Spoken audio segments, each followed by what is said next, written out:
Hello नमस्कार। चलो again welcome you all. तो आज हम स्टार्ट करेंगे चैप्टर 3 जिसमें हमने मतलब उसकी एक्सरसाइज।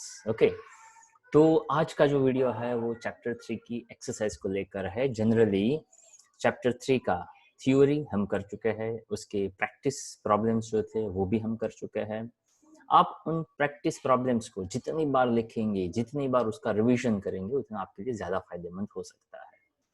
तो हो सके उतना उसको लिखते रहिए, बार बार लिखते रहिए। और जैसे ही यहाँ पे चैप्टर 3 आज खत्म हो जाएगा तो इतनी अच्छी तरह से बात को मान लीजिए कि अगर आपका चैप्टर 1 2 3 क्लियर है तो डेफिनेटली आपका 12th स्टैंडर्ड पूरा का पूरा बहुत अच्छा हो सकता है। रीजन इज वेरी क्लियर, अगर 1 2 3 अच्छा है तो फोर्थ अपने आप ही अच्छा होगा, बिकॉज 1 2 3 के कॉन्सेप्ट फोर्थ में यूज करेंगे जिसका नाम है मैग्नेटिक इफेक्ट ऑफ करंट। अगर मैग्नेटिक इफेक्ट ऑफ करंट आपका अच्छा है तो चैप्टर 5 भी अच्छा होगा, ताकि उसका नाम है मैग्नेटिज्म। मैग्नेटिज्म अच्छा है, चैप्टर 4 अच्छा है, तो चैप्टर 6 अपने आप अच्छा हो जाएगा। रीजन इज दैट उसका नाम है इलेक्ट्रोमैग्नेटिक इंडक्शन। करंट की वजह से मैग्नेटिक फील्ड मिलता है, तो वो चैप्टर समझाता है कि मैग्नेटिक फील्ड की वजह से करंट कैसे मिलता है। तो बेस जो उसका है वो 1 2 3 चैप्टर है। चैप्टर 6 अच्छा तो चैप्टर 7 में और मजा आएगा। और अगर 1 to 7 अच्छा है भाई, तो चैप्टर 8 तो कुछ है ही नहीं, कुछ करने जैसा ही नहीं है, वो तो अपने आप अच्छा हो जाएगा। और पार्ट 1 का आपका पूरा कॉन्फिडेंस आपको पार्ट 2 अच्छे से प्रिपेयर करवाएगा।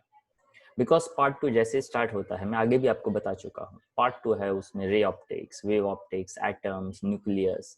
और वो तो जनरली जिसका पूरा फिजिक्स भी बुरा हो उसको भी ये पार्ट में मजा आता ही आता है।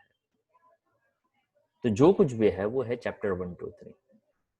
जिसने जल्दबाजी में सब कुछ खत्म कर दिया, मान लीजिए कि उसने सिलेबस नहीं, उसने स्टूडेंट्स को खत्म किया। ओके, जल्दबाजी मत करिए, आराम से जाइए। जितना आप जल्दी जाओगे उतना आप लेट पहुंचोगे, जितना धीरे धीरे जाओगे उतना टाइम पे पहुंचोगे। अपना तो यही फंडा है। ओके, आराम से जाइए बट फर्मली जाइए, डेफिनेटली रिजल्ट आपका होगा। ओके, मजे से रिजल्ट आएगा। ओके, तो चैप्टर 3 के अंदर आपने जो जो कॉन्सेप्ट्स पढ़े हैं, अभी तक जो पढ़ा हुआ है वो सच में अच्छा था। अब बहुत ही सिंपल सा आएगा, जैसे कि आप यहाँ पे आप देखेंगे उसके एक्सरसाइज की जो क्वेश्चंस है बहुत ही सिंपल से क्वेश्चंस है।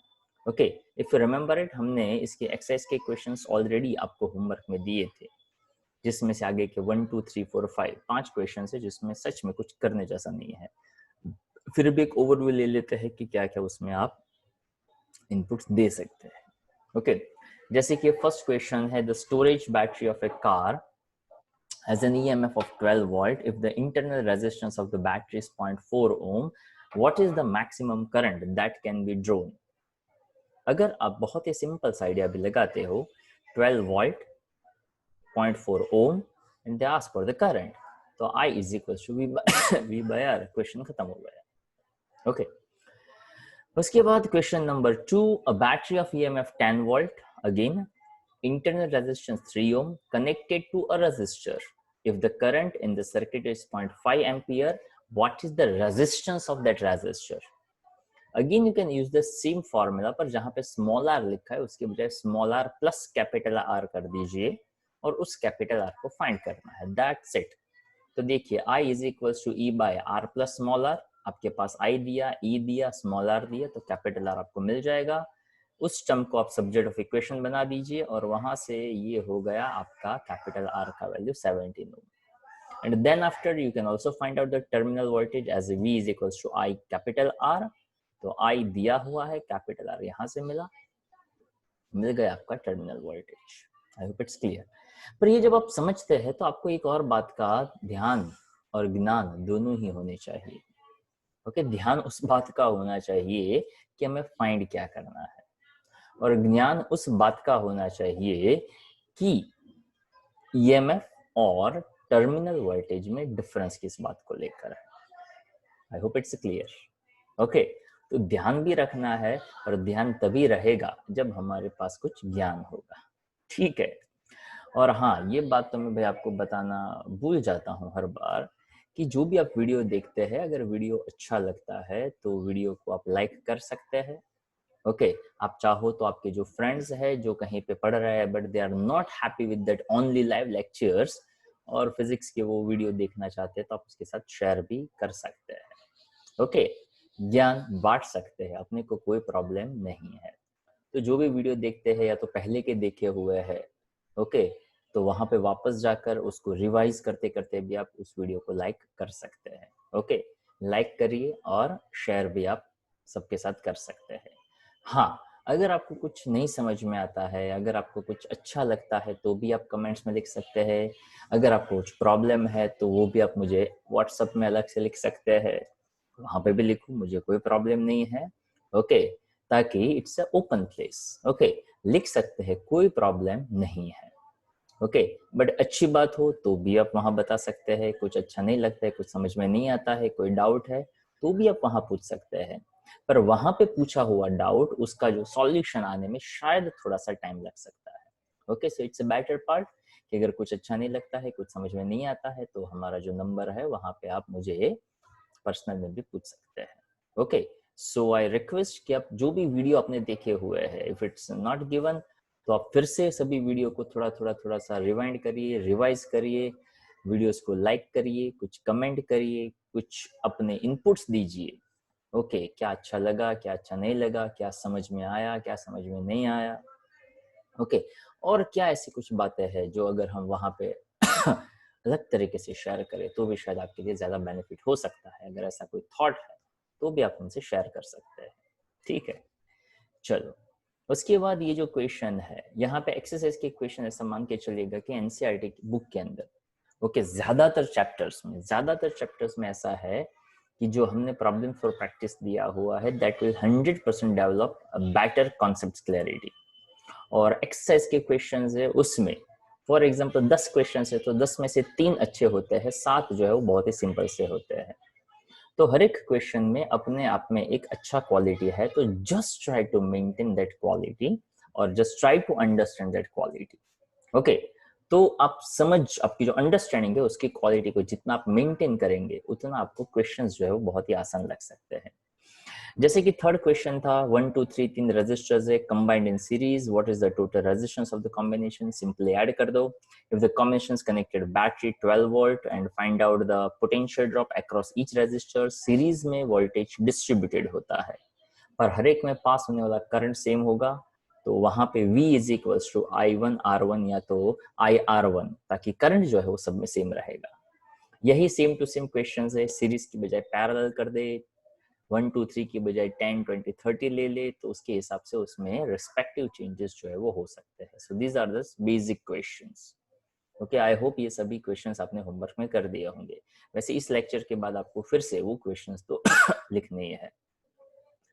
फोर्थ क्वेश्चन जिसकी अभी हम जिक्र कर रहे थे 2 4 and 5 are combined in parallel, तो पैरेलल का इक्विवेलेंट निकाल लिया। वहां पे करंट जो है पैरेलल में मतलब पोटेंशियल जो है वो सेम रहता है, करंट डिस्ट्रीब्यूटेड है तो उसका सीधा सीधा फॉर्मूला है I is equals to V/R1 V/R2 V/R3 करते आपको मिल सकता है। टोटल करंट मिल सकता है तीनों करंट के एडिशन से। So I think it's also simple one. Fifth question जो है उसके लिए हम फॉर्मूला अच्छी तरह से बता चुके हैं। कौन सा formula, when there is something change in the temperature, उस मोमेंट पे रेजिस्टेंस में कैसा चेंज आता है, दैट इज आर टी का फॉर्मूला, आर थीटा का फॉर्मूला, जैसा आप चाहो वैसा आप कह सकते हैं। तो वो फॉर्मूला है at a room temperature that's 27 degree Celsius the resistance of a heating element is 100 ओम।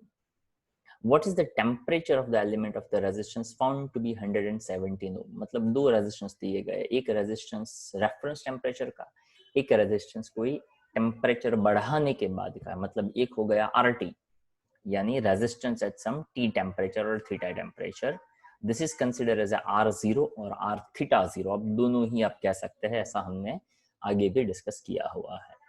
ये हो जाता है हमारा रेफरेंस टेम्परेचर दैट्स T0 और 0 थीटा 0 जो भी आप कहना चाहो, और इसके लिए जो T टेम्परेचर है वो हमने फाइंड करना है। Coefficient of resistors that's alpha it's given. तो यहाँ पे देखो ये काफी सारे स्टूडेंट्स हैं ना, वो क्या करते हैं जैसे ये क्वेश्चन मैंने समझाया उसको समझ में आ गया, वैसे नोट्स है नोट्स में लिखा, पर भाई आप थोड़ा अपना भी दिमाग ओन ओके, अपना भी दिमाग यूज कर सकते हैं। वैसे मैं जो यहाँ पे देता हूँ, मैं वो क्या बोलते हैं, एक मेरी वो इच्छा होती है, मेरी एक रिक्वायरमेंट होती है कि मैं जैसा देखता हूँ वैसा 100% आप कॉपी मत करिए। आई विश कि आप उसमें हल्के फुल्के से भी अपने चेंजेस लगाइए। If your mind is clear कि हाँ यार अल्फा का ये फॉर्मूला बन गया, then I will be very happy. But if there is a question in the mind, alpha का ये फॉर्मूला कैसे बना, आई ऑलवेज विश कि स्टूडेंट के दिमाग में ये क्वेश्चन आना ही चाहिए कि हाय हाय ये अल्फा ऐसे कैसे बन गया भाई। तो उसके लिए आई ऑलवेज इंसिस्ट कि आपके पास कौन सा फॉर्मूला है जो आपको पता है, तो पहले वो फॉर्मूला लिखिए और उसमें से अल्फा का फॉर्मूला डिराइव करिए। ओके, या तो उसको सब्जेक्ट ऑफ इक्वेशन बनाइए, तो आपको पढ़ने में और मुझे पढ़ाने में ज्यादा मजा आएगा। And you know it very well, हर एक चीज जो है वो मजे के लिए होती है। अगर आप पढ़ने में मजे नहीं लेते हो तो इट्स योर फॉल्ट। थोड़ा ट्राई करिए। वैसे आई थिंक हमने आपको कहा भी था कि अगर ऐसा भी कुछ है पढ़ने में नहीं मजा आता है तो भी आप हमें अलग से भी बता सकते हैं कैसे पढ़ाई में मजे लेने हैं। उसके भी थोड़े ज्ञान जो है हम बांटते रहते हैं, बिकॉज एट द एंड मजे करना बहुत जरूरी होता है। ओके, तो पढ़ते पढ़ते भी आप मजे कर सकते हैं। तो देखिए, क्वेश्चन पढ़ने के बाद मुझे आइडिया ये आया कि मुझे एक फॉर्मूला यूज करना है, वो RT का फॉर्मूला होता है। RT यानी resistance at some given temperature. तो RT इज इक्वल्स टू, ये यहाँ पे RT भी कह सकते हो, sometimes we called as R theta. Okay, R theta is equals to R theta 0 यानी resistance at some reference temperature 1 plus alpha theta minus theta 0। कोई कहता है कि यार अपने को ये नहीं अच्छा लगता है, तो कोई बात नहीं, you can write as RT R0 1 plus alpha theta minus theta 0 यानी T माइनस 0, ऐसा भी आप ले सकते हैं।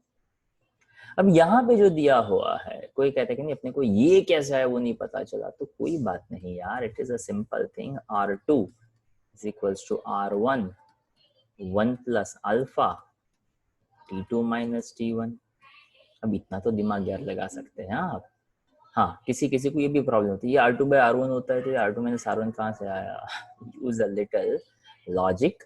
R1 को यहाँ पे यार ब्रैकेट के अंदर मल्टीप्लाई कर दो। जैसे मल्टीप्लाई किया तो R1 इधर आता, R1 into alpha T2 minus T1 ऐसा कुछ होता, तो उसके हिसाब से R2 माइनस R1 इधर आ जाता, अल्फा सब्जेक्ट ऑफ इक्वेशन बनता और R1 और T2 माइनस T1 जैसे यहाँ पे दिया है वो आपका अल्फा का फॉर्मूला बन जाता है। आई होप इट्स क्लियर। बाकी तो सभी वैल्यूज गिवन है, सब्जेक्ट ऑफ इक्वेशन प्रॉपरली बनाया होगा, वैल्यूज डालिए और कैलकुलेट करिए, आपको आंसर इजीली मिल जाएगा। आई होप इट्स क्लियर। चलो, आफ्टर दिस सेम क्वेश्चन पर मतलब जो बेसिक फॉर्मूला है वो, negligible small current is a pass through a wire of length, यानी L दिया गया, क्रॉस सेक्शनल एरिया A दिया गया, लेंथ है, एरिया है, resistance is measure to be यानी R है, व्हाट इज द रेजिस्टिविटी, जैसे हम रेजिस्टिविटी पढ़ते हैं तो हमें पता है R is equal to rho L by A। बस खत्म हो गया क्वेश्चन। तो रो L बाय A का जो फॉर्मूला था, okay, that we just mention for R is equals to rho L by A। Resistance given है, लेंथ गिवन है, एरिया गिवन है, रेजिस्टिविटी जो है वो आपको फाइंड करना है, उसको सब्जेक्ट ऑफ इक्वेशन बना दो, क्वेश्चन खत्म हो गया। क्लियर। चलो, तो एक्सरसाइज के क्वेश्चन सच में ऐसे ही सिंपल सिंपल से है, जितना आप ट्राई करेंगे उतना आपको जल्दी जल्दी समझ में आ सकता है। चलो, अब यहाँ पे ऐसा क्वेश्चन आता है, a silver wire has a resistance of 2.1 ohm at 27.5 degrees Celsius and a resistance of 2.7 ohm at 100 degrees Celsius. Determine the temperature coefficient of resistivity of silver. तो यहाँ पे हमें क्या फाइंड करना है, टेम्परेचर कोएफिशिएंट यानी directly alpha, same to same formula, सभी का सभी वैल्यू गिवन है, बस स्ट्राइक होना चाहिए कौन सी वैल्यू कहाँ पे यूज करनी है। ये हो गया रेफरेंस टेम्परेचर, ये हो गया गिवन टेम्परेचर, ये गिवन टेम्परेचर का रेजिस्टेंस, ये रेफरेंस टेम्परेचर और ये उसका रेजिस्टेंस। सीधी सीधी बात, नो बकवास। ओके, आराम से आप कर सकते हैं। हाँ, जिन लोगों को ऐसा लगता है कि अभी मैं ऐसा कहता हूँ सीधी बात, नो बकवास, पर मैं तो काफी बार, तो भाई जब भी हम कुछ कहते हैं तो उस हर एक वर्ड का कोई ना कोई मीनिंग होता है, पर उसको समझने के लिए आपका भी थोड़ा सा लेवल अच्छा होना चाहिए। ओके, हर एक चीज ऐसी जो हम कहते हैं यहाँ से, वो हर छोटे से छोटी चीज जो है उसका बहुत ही डिटेल्ड मीनिंग होता है, और वो मीनिंग समझने के लिए आपका भी एक अच्छा सा लेवल होना चाहिए। चलो, 8th question, heating element using a nichrome connected to a 230 watt supply, यानी एक वोल्टेज सप्लाई वोल्टेज दिया है। Initial current 3.2 ampere which settles after a few seconds to a steady value of 2.8 ampere. What is the steady temperature of the heating element? यानी heat का find करना है। तो heat H is equals to I square RT, पर यहाँ पे ऐसा बताया what is the steady temperature of the heating element? The room temperature is 27 degrees Celsius. Temperature coefficient आपको दिया है। So here we want to notice कि कौन कौन सा डेटा दिया हुआ है और फाइंड क्या करना है। वी ऑलवेज इंसिस्ट कि आपको उस बातों के ऊपर फोकस करना चाहिए कि क्या गिवन है और क्या फाइंड करना है। जो गिवन है उससे आप कौन सा फॉर्मूला बना सकते हैं। तो अगर ऐसी थोड़ी सी सोच अगर हम चेंज करते जाएंगे तो आपका काम काफी आसान हो सकता है। Okay, so voltage is 230 volt, I1 is 3.2, I2 is 2.8, alpha is given. तो resistance जो नॉर्मल फर्स्ट वैल्यू दिया हुआ है, तो V by I1 सीधा सीधा आपका पहला रेजिस्टेंस हो गया, दूसरा भी रेजिस्टेंस हो गया, तो दो अलग अलग रेजिस्टेंस हमें मिल गए। तो उसके हिसाब से आपका अल्फा का फॉर्मूला रेडी है। तो देखते देखते अपने को करना क्या था, तो क्या R1 यानी एक रेजिस्टेंस, वोल्टेज सेम, करंट अलग, R2 यानी दूसरा resistance when the steady temperature is there, तो वोल्टेज वही का वही रहेगा, करंट अलग दिया था। R1 R2 मिल गया, अल्फा भी गिवन था, T2 माइनस T1 है, तो वो T2 माइनस T1 जो है बस वही हमने फाइंड कर लिया। पर T2 माइनस T1 में से देखा जाए तो रेफरेंस या तो रूम टेम्परेचर इज गिवन, तो वहां से आप T2 को सब्जेक्ट बना दो तो T1 फुदक के इधर आएगा और उसके अंदर वैल्यू ऐड हो जाएगा। आई होप इट्स क्लियर। अब 9th नंबर का क्वेश्चन है, वो ऐसा क्वेश्चन है जो एग्जाम पॉइंट ऑफ व्यू से जनरली पूछा ही जाता है। अगेन आई इंसिस्ट, वैसे हमने आपको काफी टाइम दिया हुआ है, but now it's time to perform well. Okay, अब यहाँ पे थोड़ा सा आपको धीरे से एक्सेलरेटर है वो प्रेस करना पड़ता है। जनरली जिन लोगों को पता है, अगर पहले बहुत ज्यादा एक्सेलरेटर आप पहले फुल स्पीड में भागे तो भी जहां जब पहुंचना है तभी पहुंचते हैं। ओके, जनरली काफी सारे लोग क्या करते हैं, तो कि पहले बहुत भाग लिया, उसके बाद बैठे बैठे आराम से उसको सोचते रहते कि हमने क्या किया, कैसे किया, क्या किया, कैसे किया, पर उसमें काफी सारे पॉइंट्स मिस आउट हो जाते हैं। बट वी प्रेफर कि जो भी पॉइंट हमने पढ़े हैं उसको हर पॉइंट पे थोड़े रिवाइज करते करते अगर हम आगे बढ़ते हैं तो आपको उसमें बेनिफिट जो है वो ज्यादा हो सकता है। ओके, हर एक का अपना अपना सोच होता है, हर कोई अपने अपने हिसाब से पढ़ने की ट्राई करता है, या तो हर कोई अपने अपने हिसाब से पढ़ाने की ट्राई करता है। देखो, जैसे ये क्वेश्चन आपके सामने आता है, क्वेश्चन का बेसिक फंडा है करंट फाइंड करना है फॉर ईच ब्रांच। जैसे ही हमने यहाँ पे फिगर देखा, सीधा आइडिया आना चाहिए कि ये विस्टन ब्रिज हो सकता है, 10/5, 5/10, तो दूसरा आइडिया ये आ जाएगा कि ये विस्टन ब्रिज नहीं है। विस्टन ब्रिज होता तो शायद बहुत इजी हो जाता, पर विस्टन ब्रिज नहीं है। विस्टन ब्रिज नहीं है तो तीसरा आइडिया तुरंत ही पॉपअप होना चाहिए कि यहाँ पे हमें किरचॉफ रूल लगाना पड़ेगा, और एज इट इज ऐसा ही एग्जैक्ट क्वेश्चन हम देख चुके हैं प्रैक्टिस में, और प्रैक्टिस में क्वेश्चन इसलिए दिया था ताकि ये क्वेश्चन आप ट्राई कर सको, इसलिए दिया है। फिर भी अब मैं यहाँ पे समझा ही देता हूँ। देखो, यहाँ पे ये हमारे पास 10/5, 5/10 देखने से पता चल गया कि ये किरचॉफ नहीं है। ओके हमें हर एक ब्रांच का करंट फाइंड करना है, इसलिए यहाँ पे देख सकते हैं इस फिगर के अंदर आपको हर एक पॉइंट्स के लेबलिंग, यानी A B C D then E F G. अब ई यहाँ पे मिस आउट है बट इट्स ओके, कोई बात नहीं, हम यहाँ पे एफ जी जो भी है उससे हम लेबलिंग कर देते हैं। जरूरी नहीं है कि लेबलिंग भी जैसा दिया है वैसा ही करें, आप अपने हिसाब से कर सकते हैं, पर अगर लेबलिंग अपने हिसाब से करो तो यहाँ पे जो लूप वगैरह लिया है वो भी आपको आपके हिसाब से लेना पड़ता है। Some students are just studying it's real in a different or a difficult way। कि वो करते क्या है, तो कि वो करते ये है कि लेबलिंग अपने हिसाब से करते हैं, पर एक्सप्लेनेशन जो है वो यहाँ से जो याद रखा हुआ है वो वाला एक्सप्लेनेशन करते हैं। तो ये थोड़ा सा अजीब मुझे लगता है कि या तो आप पूरा समझिए या तो आप पूरा का पूरा लर्न करिए। अब लेबलिंग आप अपने हिसाब से करते हैं और एक्सप्लेनेशन हमारा दिया हुआ करते हैं। अगर यहाँ पे P Q R S T लिखा है तो लूप ए बी डी है तो कैसे आ सकता है? So I think again it is C S. Okay, और आपको पता ही है सी एस मतलब क्या होता है, so there is no need to mention. तो देखिए ये फिगर जितना आप अच्छी तरह से समझोगे उतना आपका काम आसान है। हाँ, आई सजेस्ट कि जैसे ये क्वेश्चन आप कर रहे हैं, मैंने यहाँ पे एक सजेशन दिया कि भाई लूप ऐसा लो तो वैसा ही लूप लो, वो बात को याद रखिए। वो लूप ऐसे क्यों लिया हुआ है उसको अभी छोड़िए, अभी उस बात को पकड़ के रखे कि यार लूप ऐसा ही लेना है, ऐसा ही लूप लेना है, ऐसा ही लूप लेना है, ऐसा ही लूप लेना है, ऐसा दिमाग में सेट कर दिया, क्वेश्चन अच्छी तरह से समझ लिया, इक्वेशंस बनाए, आंसर्स निकाले, अच्छी तरह से परफेक्टली हमने वो सभी आंसर्स को दिमाग में सेट कर लिया कि यार ये क्वेश्चन 10/5 5/10 यानी ये टेक्स्ट बुक का ही क्वेश्चन है, एक्सरसाइज का ही क्वेश्चन है, इसमें लूप ऐसे ही लेने हैं।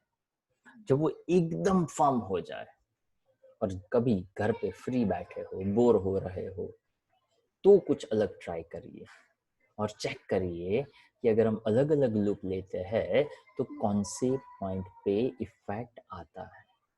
पहले ये मत करिए, पहले ये करने जाओगे तो होगा क्या कि आपने मेथड तो एक तो सही समझा नहीं होगा, ऊपर से आप कुछ अलग करने जाओगे, आंसर आएगा नहीं, तो जो कॉन्फिडेंस मस्त थोड़ा सा ही सही पर बना बनाया सा है वो फिर से थोड़ा सा डाउन हो जाएगा। So just try to observe the question and try to remember that own method which is given here। okay, तो देखिए यहाँ पे जो एक पहला मेथड दिया है, वैसे एक बात बता दूं कि यहाँ पे लूप का डायरेक्शन जो है वो हमारी कन्वीनियंस के हिसाब से है। ओके, बट बैटरी का डायरेक्शन तो अपनी कन्वीनियंस नहीं है ना, तो वो तो पॉजिटिव टू नेगेटिव ही लेना है, तो उस बात को ध्यान रखना है। उसके बाद ये जो लूप है उस लूप में अगर आप डायरेक्शंस चेंज करो तो आप चेक कर सकते हैं कि करंट में क्या कैसा इफेक्ट आता है, because this is about conveniences, और कन्वीनियंसी उसी को कहते हैं जो कन्वीनियंट होता हो। ओके, हमें क्या कन्वीनियंट है उसके हिसाब से वो करना है। So see that A B D loop ले लिया, current in the same direction positive, in opposite direction that will be negative and that is equals to 0। Okay, वैसे ये इक्वेशन यहाँ पे लिखा है पर प्रैक्टिस में हम ऐसा बार बार कह चुके हैं कि जब भी ऐसा क्वेश्चन देखो, एक दो इक्वेशंस थोड़े बहुत ही सही अपने हिसाब से पहले बनाइए, ट्राई करिए, देखिए बरोबर जाता है या नहीं जाता है।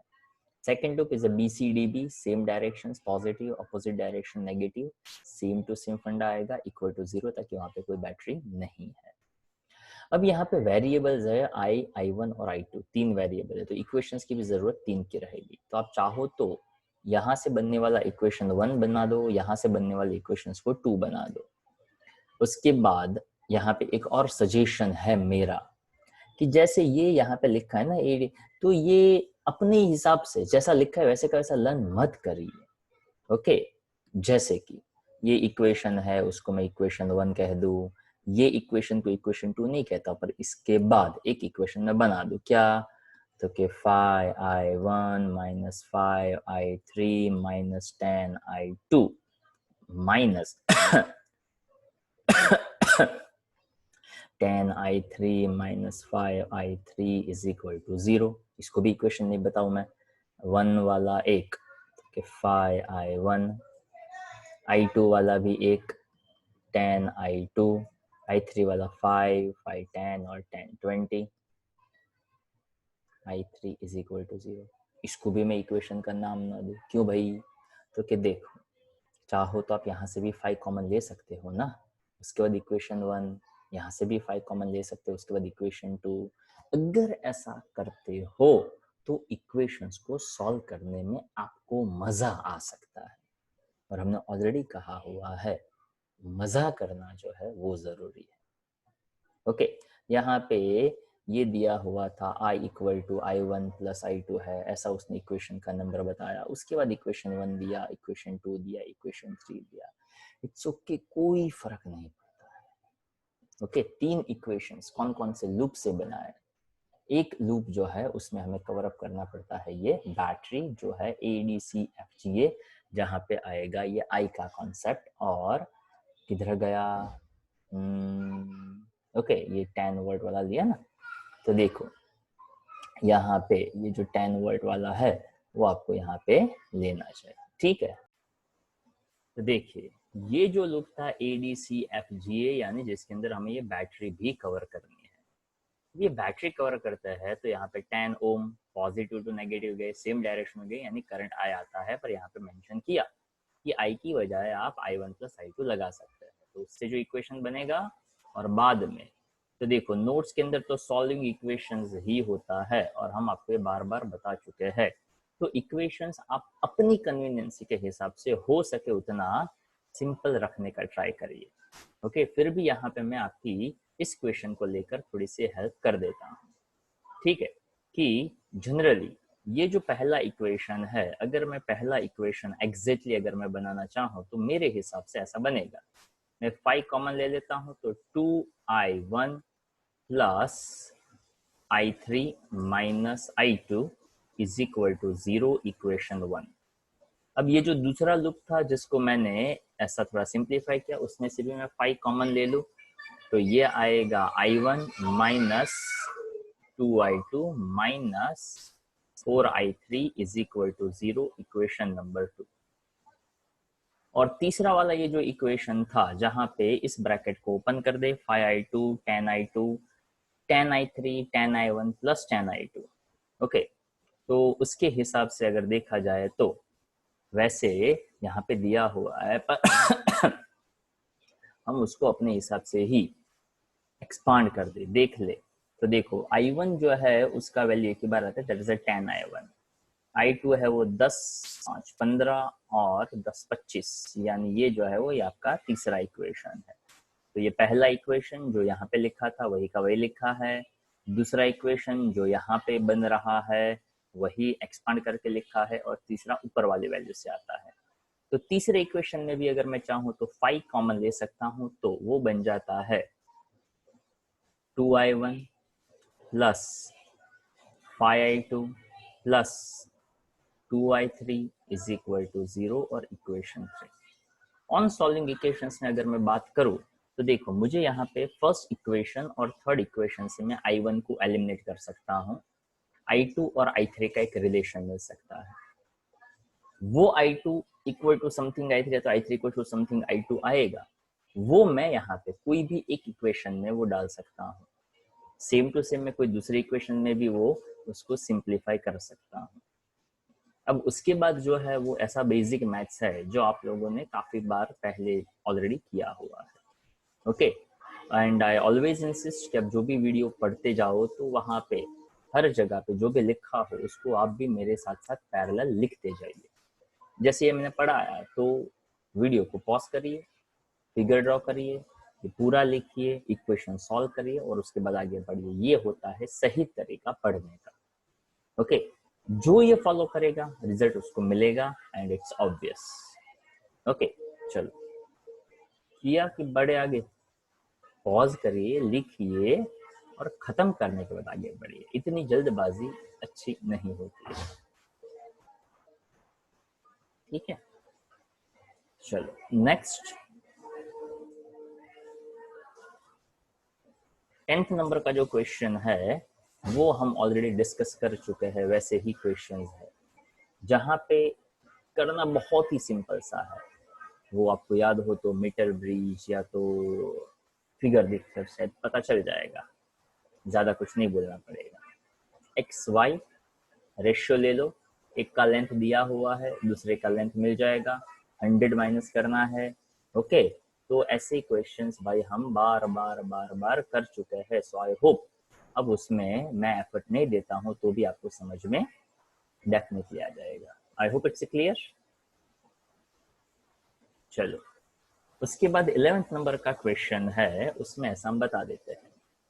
A storage battery of EMF 8 volt and internal resistance 5 ohm 0.5 ohm is being charged by 120 volt DC supply. Using a series resistor of 15.5 ohm, what is the terminal voltage of the battery during charging, and what is the purpose of having a series resistors in the charging circuit? तो देखिए, when the storage battery of 8 watt is charged with the DC supply of 120 watt, तो यहाँ पे total 120 वाट का DC supply था, 8 वाट का उसका battery था, तो टोटल जो ईएमएफ है, that's the net EMF of the circuit is 120 minus 8, that's 110 watt. तो ये हो गया आपका वोल्टेज, रेजिस्टेंस है एक्सटर्नल प्लस इंटरनल, तो वहां से आपको करंट मिल गया 7 ampere. I hope it's clear. Then after the terminal voltage of the battery during the charging, तो हमने ऐसा समझा था V is equal to E minus IR when there is a discharging and V is equal to E plus IR when there is a charging। तो बस simple value डाल दीजिए, answer आपका हो गया। क्लियर। 12 नंबर का question, that's applications of comparing the cells. Okay, potentiometer का जो एप्लीकेशन था, E1/E2 L1/L2 क्वेश्चन से ही आपको सीधा सीधा आंसर मिल सकता है। ओके, आई एम श्योर कि आप वो कर लेंगे। 13 नंबर का क्वेश्चन है, उसमें द नंबर डेंसिटी यानी स्मॉल n बन गया जो दिया है। How long does an electron take to drift from one end of a wire that's length to the other end. Area of cross section is given and carrying a current I given है। तो यहाँ पे क्या कर सकते हैं, तो क्या I is equals to NEAVD। How long यानी हमें टाइम फाइंड करना है, तो NEA distance upon time into current. बस टाइम को सब्जेक्ट ऑफ इक्वेशन बना दो, बाकी का काम खत्म हो गया। I hope it's clear. यहाँ पे ड्रिफ्ट वेलोसिटी को सब्जेक्ट ऑफ इक्वेशन बनाया और उसके बाद देखो ड्रिफ्ट वेलोसिटी निकाला और उसके बाद टाइम निकाला, बट आई सजेस्ट कि आप सीधा इसी में से टाइम को सब्जेक्ट ऑफ इक्वेशन बना दो, तो NEAL/I, तो सीधा आंसर आपको मिल सकता है। ड्रिफ्ट वेलोसिटी पूछते हैं तो निकालिए, अगर ड्रिफ्ट वेलोसिटी की रिक्वायरमेंट नहीं है तो आप सीधा इसी में फॉर्मूला डालकर भी टाइम निकाल सकते हैं। आई होप इट्स क्लियर। चलो, यहाँ तक जो था वो करने जैसे क्वेश्चंस थे। उसके बाद आती है additional exercise. It is depends, अगर आप एक्स्ट्रा प्रैक्टिस करना चाहते हो और आपको ऐसा लग रहा है कि मुझे और लिखना है, करना है, तो आप इसमें से ट्राई कर सकते हैं। इसमें से मुझे लगता है ऐसा एक या दो ऐसा कोई क्वेश्चन हो तो मैं यहाँ पे आपको बता देता हूँ, हाँ, कि कौन से क्वेश्चंस करने चाहिए। वैसे आप इसको एक बार भी रेफर करते हैं, आई think it's more than enough. Yes, ये 21 नंबर का जो क्वेश्चन है वो ऐसा क्वेश्चन है जो पूछा जा सकता है। ध्यान से उसको समझिएगा और करने का ट्राई करिएगा। इसके लिए कुछ कुछ एजम्पशंस जो है वो भी मैं पहले आपको बता दूं। तो देखिए, जो एनसीईआरटी एक्सरसाइज है उसके अंदर ये करने जैसा क्वेश्चन था, क्या उसमें आइडिया लगाना है, पहले मैं उसको समझा देता हूँ। हम ऐसा आगे भी पढ़ चुके हैं कि अगर मान लो ये एक पॉइंट है, यहाँ पे एक रेजिस्टर होता, यहाँ पे दूसरा रेजिस्टर होता, यहाँ पे तीसरा रेजिस्टर होता और मैं इसको कनेक्ट कर देता। अगर ये 5 ओम होता, ये 10 ओम होता और ये 20 ओम होता, अगर मैं इसको A, इसको B और इसको मैं C कहता। अगर मैं बैटरी यहाँ पे कनेक्ट करता A और B के बीच में, तो आप ऐसा कहते हैं 5 and 10 in series with 20 in parallel. A और C के बीच में मैं बैटरी कनेक्ट करता, तो हम ऐसा कहते हैं 10 और 20 इन सीरीज विथ 5 इन पैरेलल। अगर मैं B और C के बीच में बैटरी कनेक्ट करता, तो हम ऐसा कहते हैं 20 and 5 in series with 10 in parallel. Square होता तो अलग अलग सिचुएशंस बनती। तो यहाँ पे भी ऐसा ही कुछ सोचना है, ध्यान से सुनिएगा और समझने का ट्राई करिएगा। अगर मान लो मैं ऐसा कहता कि ऐसी एक सिचुएशन है, यहाँ पे ए है, यहाँ पे बी है, थोड़ा उल्टा समझा रहा हूँ, ध्यान से सुनते जाइएगा।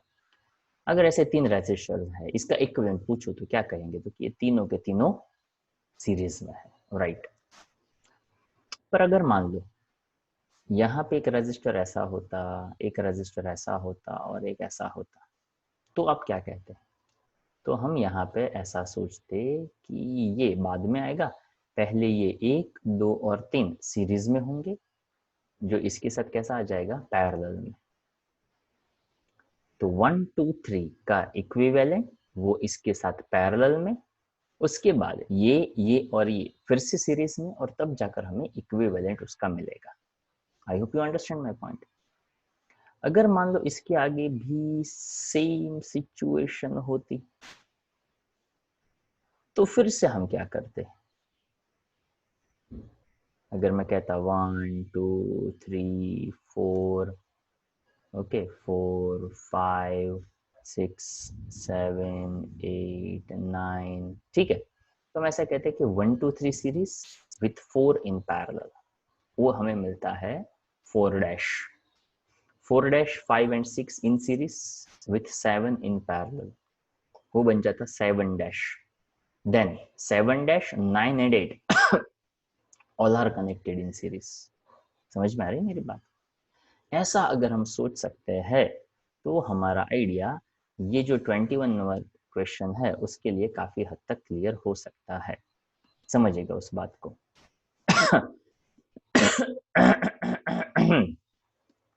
तो देखिए ये जो क्वेश्चन है उसको कहा जाता है लेडर टाइप क्वेश्चंस। ओके, तो जैसे ये इनफाइनाइट लेडर है, ऐसे चलता ही रहता है, चलता ही रहता है।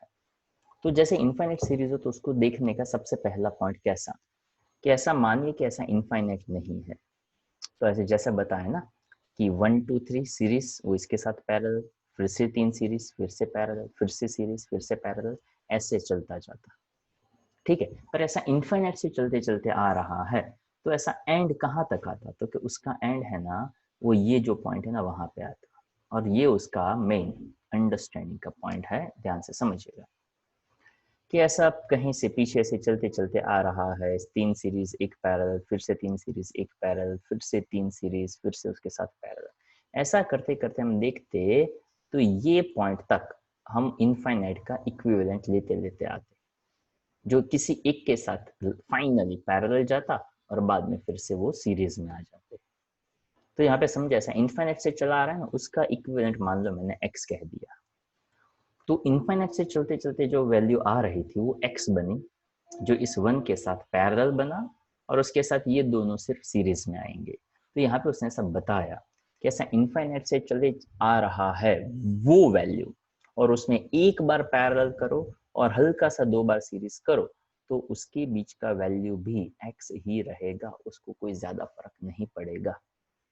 एग्जाम्पल बताता हूँ। फॉर एग्जाम्पल अपने मुकेश भाई अंबानी, ओके, मान लो उसके अकाउंट में से 5 लाख रुपए गायब हो गए, क्या उसको पता चलेगा? अगर उसके बैंक अकाउंट में, हम ऐसा मान के चलते हैं, मान लो 300 करोड़ है, 300 करोड़ है, उसमें से 5 लाख रुपए कम हो गए, उसको पता चलेगा? नहीं पता चलेगा। जन धन गरीब योजना वाला किसी का अकाउंट होता तो उसमें से 5 लाख गायब हो सकते हैं? नहीं हो सकते, ताकि उसमें होते ही नहीं है। 5 लाख तो 5 लाख ही है। अच्छा, अगर मान लो उसके अकाउंट में कुछ ऐड हुआ 5 लाख रुपए, तो फिर से क्या उसको कोई फर्क पड़ेगा?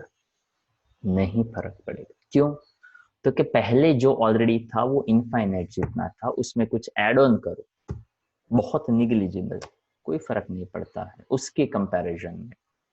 उसमें से कुछ ले लो तो भी कोई फर्क नहीं पड़ता है कंपेयर टू दैट अमाउंट। यही चीज वो यहाँ पे समझाते हैं।